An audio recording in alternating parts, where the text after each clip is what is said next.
और उस सुखाड़िया विश्वविद्यालय की कुलपति के अवकाश को बढ़ाया गया है। कुलपति सुनीता मिश्रा के अवकाश को 21 नवंबर तक बढ़ा दिया गया है। पहले 30 दिन के अवकाश पर कुलपति को भेजा गया था और अब 30 दिन का अवकाश और बढ़ाया गया है। प्रोफेसर सुनीता मिश्रा के वापस लौटने की संभावनाएं अब कम हो रही हैं। मतलब सुनीता मिश्रा को हटाने की मांग को लेकर यहां पर प्रदर्शन हुआ था। औरंगजेब को लेकर बयान के बाद विवादों में सुनीता मिश्रा लगातार बनी रही थी। कोटा विश्वविद्यालय के कुलपति अब अतिरिक्त जो पदभार है वो संभाल रहे हैं। तो आपको ध्यान होगा किस तरह से एबीवीपी और एनएसयूआई के जो कार्यकर्ता थे, जो छात्र थे, तो जमकर इसका विरोध प्रदर्शन किया गया था। ज्यादा जानकारी के साथ संवाददाता कपिल इस खबर पर जुड़ चुके हैं। कपिल, कुलपति सुनीता मिश्रा का जो अवकाश पीरियड था वो और बढ़ाया है, क्या कुछ जानकारी?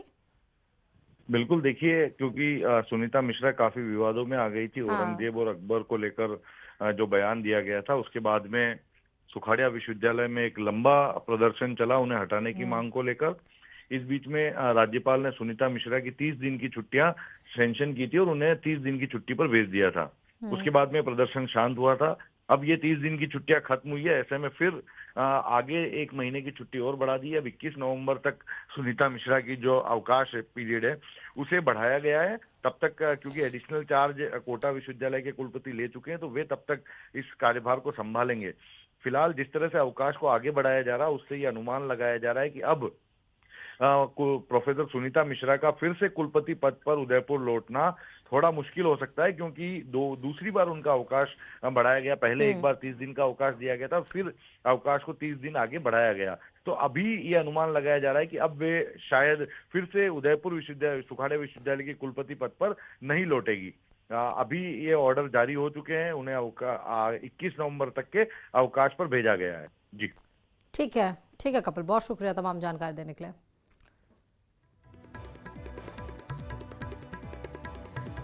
चलिए बात झुंझुनू से बड़ी खबर की। डेनिश हत्याकांड मामले में 5 आरोपी की गिरफ्तारी कर ली गई है। 5 आरोपियों में से 3 की हालत चलने लायक भी नहीं है। पहाड़ी से भागने के चक्कर में तीनों अपने हाथ पैर तुड़वा रखे। एएसपी देवेंद्र सिंह राजावत ने मामले का खुलासा किया। बाकी आरोपियों की तलाश में 5 टीमें बनाई गई हैं। आज गिरफ्तार आरोपियों को कोर्ट में पेश किया जाएगा। मुख्य आरोपी मनदीप और दीपक मालसरिया अभी भी फरार है। हम आपको तस्वीर दिखा रहे हैं, क्योंकि जब पुलिस इनको गिरफ्तार करने के लिए पीछे जा रही थी तो ये पहाड़ी से कूदकर अपनी जान बचाने की कोशिश कर रहे थे, लेकिन ये कूदने में भी कामयाब नहीं हुए और पुलिस इनको गिरफ्तार भी कर ली। इनके हाथ पैर देखिए फ्रैक्चर हुआ है। हालांकि जो अभी गिरफ्तार हुए हैं उनको कोर्ट में पेश किया जाएगा, इन 5 को, लेकिन जो फरार हैं उनके लिए 5 टीमें बनाई गई हैं गिरफ्तारी करने के लिए। डेनिस हत्याकांड ये पूरा मामला झुंझुनू से, जहां 5 आरोपी की गिरफ्तारी हुई है। 5 में से 3 की हालत खराब है। ज्यादा जानकारी के साथ संवाददाता कृष्ण इस खबर पर जुड़े हुए हैं। कृष्ण, डेनिस हत्याकांड में गिरफ्तार आरोपियों की आज कोर्ट में पेशी, क्या कुछ जानकारी? और जी, मैं आपको बता दूं कि पुलिस को इस मामले में बड़ी सफलता मिली है। पुलिस की 5 टीमें लगातार डेनिस हत्याकांड के बाद आरोपियों की गिरफ्तारी में जुटी हुई थी, जिसमें टीम ने 5 आरोपी हैं उनको अलग अलग जगहों से गिरफ्तार किया है। और इन आरोपियों को से पुलिस को इनपुट मिला था कि मुख्य आरोपी मनदीप उर्फ मदिया और जो दीपक मालसरिया है वो देरवाला पहाड़ी में छुप हो सकते हैं। इसके बाद पुलिस की टीम है वो इनको लेकर देरवाला पहाड़ी पर पहुंची थी, जहां पर राहुल उर्फ राज और अजय उर्फ अज्जू और कपिल कछवा है वो पुलिस से छुड़ाकर भागने का प्रयास किया। तो ये जो पहाड़ी के अंदर खदान में गिर गए, तो इनके पैरों के चोटें आई है। इनके बाद इनका बीडी के अस्पताल में इलाज करवाया गया है। कुछ देर बाद इनको कोर्ट में और इनका विशेष रिमांड है वो पुलिस की टीम द्वारा लिया जाएगा। एएसपी देवेंद्र सिंह राजावत ने बताया है कि पुलिस की टीमों ने इनको सीकर जिले के रामगढ़, सेठान और हरियाणा और जयपुर से गिरफ्तार किया है। और पुलिस की 5 टीमें हैं वो मुख्य आरोपी मनदीप उर्फ मदिया और जो दीपक मालसरिया है उनकी गिरफ्तारी को लेकर संभावित ठिकानों पर है वो दबिश दे रही है। जी ठीक है कृष्ण, बहुत शुक्रिया।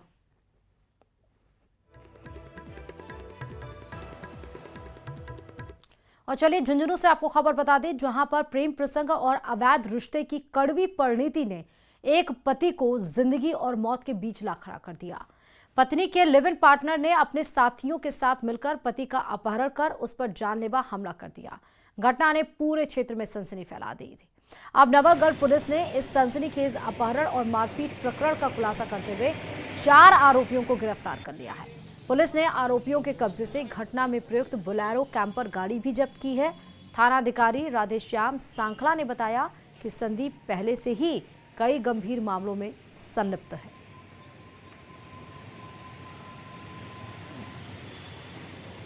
नवलगढ़ से पीड़ित को 4 आरोपी उठा के ले गए और उसके बाद उसके साथ मारपीट भी की। इस संबंध में एसपी साहब के निर्देशानुसार 1-2-3 टीमों का गठन किया गया, जिन्होंने जगह जगह दबिश दी, छापेमारी की और आसूचना संकलित कर आज प्रकरण के सभी 4 आरोपियों को गिरफ्तार कर लिया है। और चलिए पोखरण से बड़ी खबर। हाँ, बरवाड़ा रोड पर आदिवासी युवक की एक्सीडेंट में मौत के बाद हुए उपद्रव में पुलिस के 1 दर्जन जवान घायल हो गए थे। उपद्रवियों ने कई वाहनों में तोड़फोड़ भी की और इस घटनाक्रम से पहले का एक वीडियो सामने आया है, जिसमें गिरवा डीएसपी सूर्यवीर सिंह अपनी मांगों को लेकर हाईवे जाम कर बैठे आदिवासी समाज के लोगों को धमकाते हुए नजर आ रहे हैं, साथ अभद्र भाषा का उपयोग भी कर रहे हैं। वीडियो के सामने आने के बाद आशंका जताई जा रही है कि संभवतः पुलिस के इसी रवैये के बाद हाईवे जाम कर धरने पर बैठे आदिवासी युवा आक्रोशित हो गए और उन्होंने पुलिस के ऊपर पथराव कर जमकर उपद्रव मचाया। बेकाबू हुए लोगों को काबू करने के लिए पुलिस का हवाई फायर और आंसू गैस के गोले छोड़ने पड़े। पुलिस ने इस मामले में 29 आरोपियों को गिरफ्तार कर 42 वाहन जब्त किए हैं।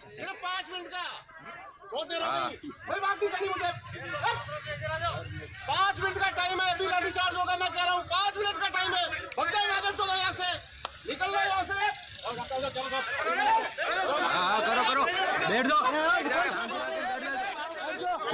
दीपावली के बाद मंडी शुरू होने पर 1.25 लाख कट्टे जींस की आवक हुई। इसमें भी सबसे ज्यादा आवक धान की रही।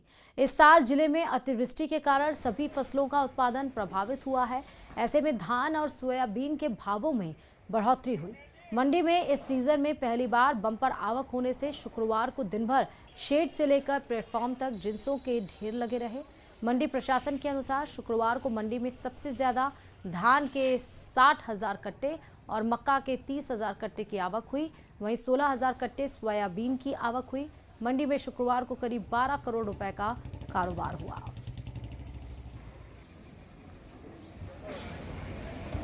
ऊपर मक्का की और लगभग 10,000 कट्टे के आसपास मक्का सोयाबीन की आवक रही है। इसके साथ अन्य जिनसे भी मंडी में लहसुन है और अन्य जिनसे भी वो बराबर आ रही है, तो लगभग औसतन एवरेज जो है 1,10,000 कट्टे के आसपास की अराइवल है, जो इस सीज़न की सबसे अधिक आवक है। और आने वाले दिनों में ये आवक निरंतर रूप से आवक में बढ़ोतरी होनी है। और जैसे जैसे अब किसान क्रॉप सीधे से खेतों से लेकर आएंगे तो सीधे वो मंडी में बिक्रे हेतु लाएंगे तो बिक्रे हो सकेगी। केंद्र और राज्य सरकार की सरकारी कल्याणकारी योजनाओं में साइबर फ्रॉड का झालावाड़ पुलिस ने ऑपरेशन शटरडाउन के तहत खुलासा किया है।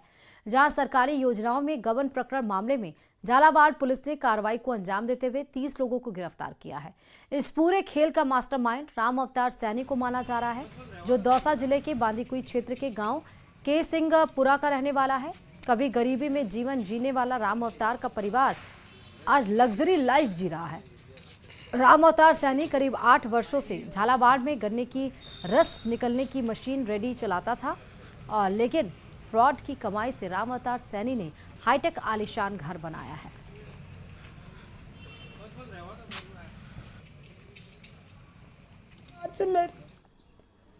और मेरे बड़े बच्चे जिन्हें जो दूसरी पास बड़े लड़के बड़ी लड़की चाहे वो नहीं पढ़ी है। मेरे 4 लड़के नहीं पढ़ी, मेरी शक्ति नहीं पढ़ा, बाकी तो मेरे बच्चा को मैंने नहीं पढ़ाया। शक्ति तो खाबा को दाना ही मैं फके से पढ़ाऊँ मेरे बच्चा को, पेट बांध के मैंने मेरे बच्चे पाला जी। तो आज मौसम पड़ोस बस्ती सारी दुखी हो गई। जब को भगवान ने सुख दिया थोड़ा घना, तो मेरे आत्मा को चूंट खा गई।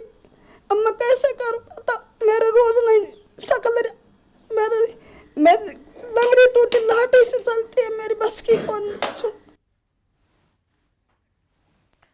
चलिए अब बात करेंगे अंता उपचुनाव की। दरअसल एक्शन में बीजेपी लगातार नजर आ रही है। अंता उपचुनाव को लेकर बीजेपी की चुनाव समिति घोषित कर दी गई है। झालावाड़ सांसद दुष्यंत सिंह को चुनाव प्रभारी बनाया गया है और जोगाराम पटेल को चुनाव प्रभारी मंत्री बनाया गया है। आज अंता दौरे पर चुनाव प्रभारी रहेंगे सांसद दुष्यंत सिंह। अंता विधानसभा के आधा दर्जन गांवों का वो दौरा करेंगे। कोयला, मांगरोल, सीसवाली क्षेत्र में बैठक भी करेंगे। तो भले ही बीजेपी ने उम्मीदवार देरी से उतारे हों, लेकिन अब बिल्कुल भी देरी नहीं कर रही है। एक्टिव मोड में बीजेपी नजर आ गई है, क्योंकि ये सांसद दुष्यंत सिंह का ही ये पूरा गढ़ माना जाता है। राजे परिवार का ये पूरा गढ़ माना जाता है। और आज चुनाव प्रभारी दुष्यंत सिंह अंता उपचुनाव में प्रचार प्रसार करते हुए नजर आएंगे। उधर अंता उपचुनाव को लेकर सियासत भी गर्म है। एक तरफ पूर्व मुख्यमंत्री अशोक गहलोत ने सरकार पर गुड गवर्नेंस की कमी का आरोप लगाया, तो वहीं शिक्षा मंत्री मदन दिलावर ने कांग्रेस उम्मीदवार पर भ्रष्टाचार के गंभीर आरोप लगाए हैं। अंता सीट अब कांग्रेस और भाजपा के बीच सीधी और तीखी टक्कर की मैदान बन चुकी है।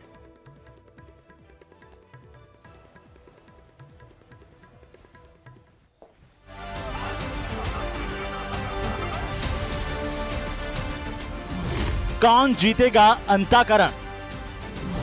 तेज हुआ वार पलटवार। जीत का दावा करते दिग्गज। अंता चुनाव तो घमासान होगा और चुनाव जीतेगी कांग्रेस।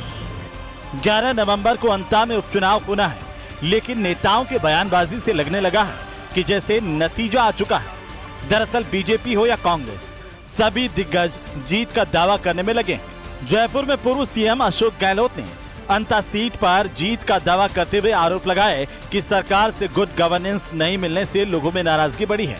अब कांग्रेस ने आरोप लगाया तो उसका जवाब दिया शिक्षा मंत्री मदन दिलावर। चोर लुटेरे जो भाटा पत्थर सब रेत सब खा गए, वो क्या हमले बोलेंगे?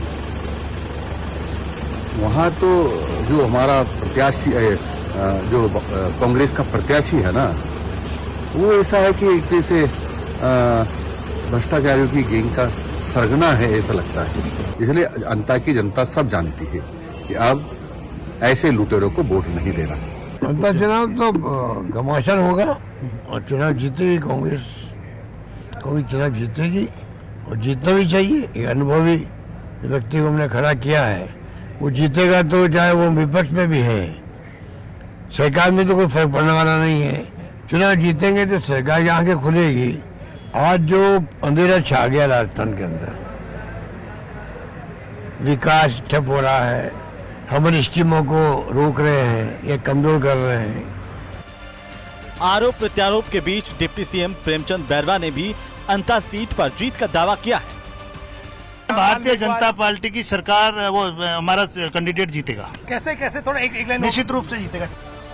अंता विधानसभा चुनाव में अब मुकाबला सीधा बीजेपी और कांग्रेस के बीच सिमट गया है। गहलोत के गुड गवर्नेंस वाले सवाल और दिलावर के भ्रष्टाचार वाले हमले ने राज्य की सियासत को और धार दे दी है। अब देखना यह है कि जनता किस पर भरोसा करती है। Bureau report, news 18 Rajasthan. 12 जिले की अंता विधानसभा सीट पर 11 नवंबर को विधानसभा के उपचुनाव होने हैं, जिसको लेकर प्रत्याशियों का प्रचार अब पूरे परिवार पर है। लेकिन निर्दलीय प्रत्याशी नरेश मीणा भी चुनाव प्रचार में जुटे हुए हैं। नरेश मीणा के चुनाव प्रचार का एक वीडियो वायरल हो रहा है, जिसमें वो एक ग्रामीण की किसी बात पर आपा खोते नजर आ रहे हैं। जानकारी के मुताबिक खान की झोपड़ियां गांव में मंदिर की चौखट पर खड़े होकर भाषण देते समय ग्रामीण ने उनसे सवाल कर लिया।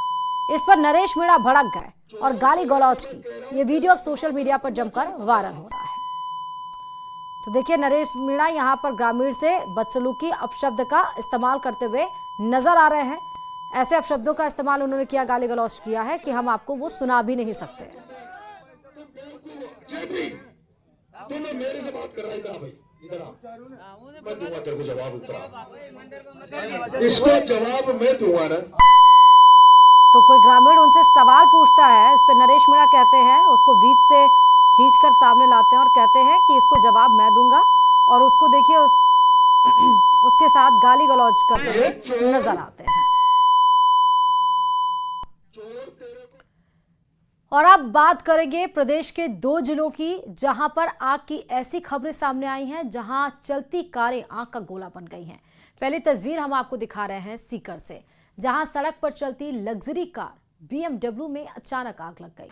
सभी लोगों ने समय रहते बाहर निकलकर खुद की जान बचाई। कार में 3 मासूम समेत परिवार के 6 लोग सवार थे। आग इतनी भीषण थी कि कार दादिया थाना इलाके में नवलगढ़ सीमा के पास जलकर राख हो गई।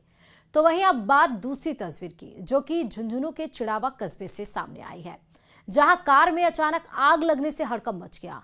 आग से गाड़ी का बोनट और डैशबोर्ड पूरी तरह जल गया। शुरुआती जांच में स्पार्किंग को आग लगने का संभावित कारण माना जा रहा है। गनीमत ये रही कि समय रहते कार सवार सभी लोग बाहर निकल गए और कोई जनहानि नहीं हुई।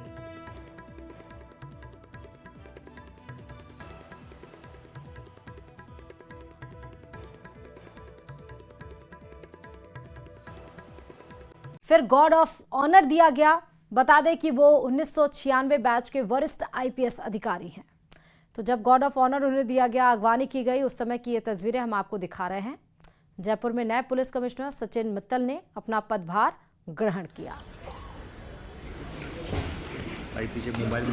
ये राज्य सरकार और पुलिस मुख्यालय ने मेरे को ये जिम्मेदारी सौंपी है। निश्चित रूप से ये काफी महत्वपूर्ण पोस्ट है, सेंसिटिव पोस्ट है, तो मैं अपना पूरा प्रयास करूंगा कि इसको पूर्ण जिम्मेदारी से निभाऊं और मुझ पर जो विश्वास जताया है सरकार ने और पुलिस मुख्यालय ने उस पर मैं खरा उतरूं।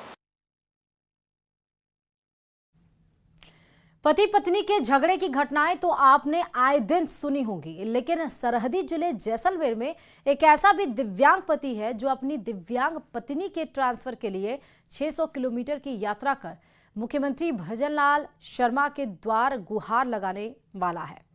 दरअसल जैसलमेर शहर में दिव्यांग अनुरंगा का पानी RO का बिजनेस है।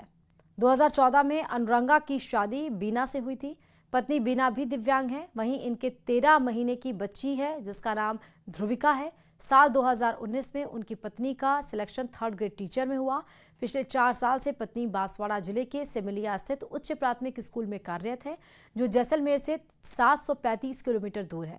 उनकी बच्ची 13 महीने की है। ऐसे में दोनों का एक दूसरे से दूर रहना काफी परेशानी भरा है। वहीं अनुरंगा का कहना है कि वो CM मुख्यमंत्री भजनलाल शर्मा से अपनी पत्नी के जैसलमेर ट्रांसफर की गुहार लगाएंगे। जब तक उनकी पत्नी का तबादला जैसलमेर नहीं होता, वो वापस जैसलमेर नहीं आएंगे। वहीं जयपुर में CM हाउस के बाहर ही फुटपाथ पर सोएंगे।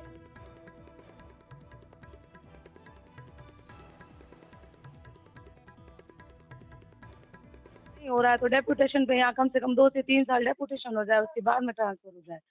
यहाँ भी नहीं कर रही है अगर सरकार ट्रांसफर, तो यहीं आस पास कहीं नजदीक के गांव में कर ले ताकि इनका आना जाना हो सके और ये दोनों अपने साथ में रह सके। इनकी 13 महीने की बच्ची है, एक छोटी सी बच्ची है जो वो अकेली माँ संभाल रही है।